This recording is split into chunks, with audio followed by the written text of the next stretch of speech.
There was a time, not so long ago, when the islands of the remote Pacific were uninhabited by humans. But something happened thousands of years ago that ended that isolation. Outrigger canoes sailed from out of the west.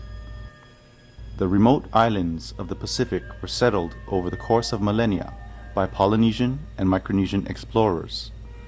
4,000 years ago, voyages of discovery took outrigger canoes to settle some of the last places on the globe uninhabited by humans. These sailing vessels were exquisitely well designed for long-distance travel, and they were captained by navigators with an intimate knowledge of the ocean.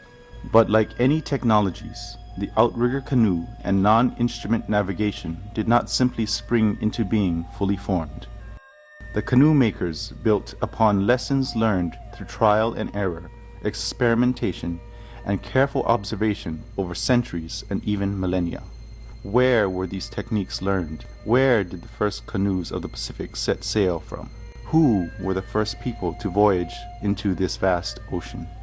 Archaeologists have helped to understand the history of these ancestors of the voyaging peoples. Using radiocarbon dating of objects throughout the Pacific, as well as linguistic evidence, researchers have reconstructed the settlement of the Pacific by Austronesian peoples. The oldest dates of settlement are in the West, with progressively younger dates of the first settlement seen as one moves east. So, turning back the clock, the evidence points to a common ancestry of today's voyaging peoples in Indonesia and the Philippines, and before that to eastern China, between what is now Shanghai and Hong Kong. Humans have lived in this region of coastal southern China for more than 100,000 years. During the Paleolithic or Old Stone Age, these peoples were hunter-gatherers using simple stone tools. Then, new technologies were developed about 12,000 years ago that drastically changed the way the people lived. These new technologies marked the beginning of what is called the Neolithic or New Stone Age by archaeologists. All over the world during this transition, stone tools become more refined and specialized. Plants and animals were domesticated for the first time, and permanent structures and villages began to form. The Neolithic period in eastern China was a dynamic one that saw the domestication of rice and millet and the development of sophisticated sailing or maritime technology. Near Hangzhou in Kwahuqiao, the world's oldest dugout canoe, more than 7,000 years old, was recently found exceptionally well preserved. The people of Kwahuqiao site were at the crossroads of old and new Stone Age technologies. They were still primarily hunter-gatherers, but some rice was cultivated, and large amounts of marine animal bones suggest that they actively exploited ocean resources. By 5,000 to 7,000 years ago, archaeological evidence from the Humudu culture shows a complete transition from old to new Stone Age technologies. Rice was extensively cultivated now, and maritime technology had advanced. Around 6,000 years ago, Humudu canoes carried settlers to the numerous islands of the Zhoushan archipelago.